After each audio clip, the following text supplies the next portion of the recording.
ఈరోజు ఈ అమెరికా ఏదైతే ఉందో 100% ట్యాక్సెస్ ని ఇండియా పైన వృద్ధి, 100% ట్యాక్సెస్ ని మిగిలిన మన చైనా పైన పక్కన ఉన్నటువంటి చైనా పైన వృద్ధి ఈ దేశాన్ని ఆర్థికంగా లేకపోతే వాణిజ్య పరంగా నష్టం చేకూర్చి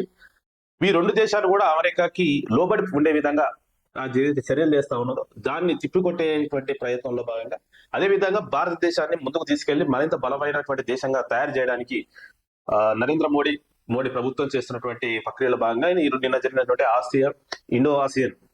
సమీక్షలో కూడా దాంట్లో కూడా మోడీ ఈ సంబంధాలు బలోపేతం చేయడానికి వారి యొక్క ప్రయత్నాలు చేస్తున్నట్టుగా చాలా స్పష్టంగా కనిపిస్తా ఉంది. దీని యొక్క ముఖ్య లక్ష్యం ఏంటంటే ఈరోజు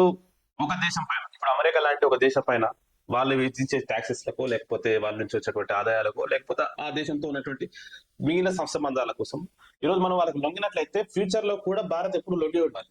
ఎప్పుడు కూడా ముఖ్యమైనటువంటి స్థానానికి భారత్ పోదు. భారత్ ఎప్పుడు సెకండ్ కేటగిరీలో ఉన్నటువంటి దేశంగానే ఈరోజు ప్రపంచ దేశాలు గుర్తించేటువంటి పరిస్థితి ఉంది. దీన్ని మార్చుకునేందుకు ఒక అగ్రదేశం పక్కగా జరిగినా కూడా భారత్కు వచ్చేటువంటి నష్టం లేదు, మేము మిగిలిన దేశంతో వ్యాపారం సజావుగా చేసుకోగలుగుతాం, భారతదేశాన్ని సగౌరవంగా నిలుపుకోగలుగుతాం అనేటువంటి విధానాన్ని ఈరోజు మోడీ ప్రభుత్వం చూపించడానికి, ఈ రకంగా భారతదేశాన్ని బలోపేతం చేసుకోవడానికి చేస్తున్నటువంటి కృషిలో నిన్న జరిగినటువంటి దాంట్లో భారత ఆసియన్ భాగస్వామ్యంపై ప్రధాని మాట్లాడినటువంటి మాటలు చాలా అత్యంత క్రియాశీలకంగా కాబోతా ఉన్నాయి. రానున్న రోజుల్లో ఖచ్చితంగా ఈ ప్రయత్నం అనేది నిజంగా సక్సెస్ అయితే అమెరికా లాంటి దేశాలు ఈ రోజు కొంత వెనుకడుగేసినటువంటి పరిస్థితి, ఆల్రెడీ భారతదేశంలో అమెరికా వెనుకడుగేసినటువంటి పరిస్థితి కనిపిస్తా ఉంది.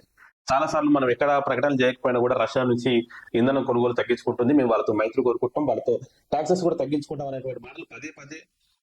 అమెరికా ప్రెసిడెంట్ కానీ అమెరికా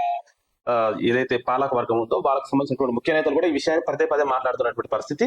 మనం చూస్తా ఉన్నాం. అట్లా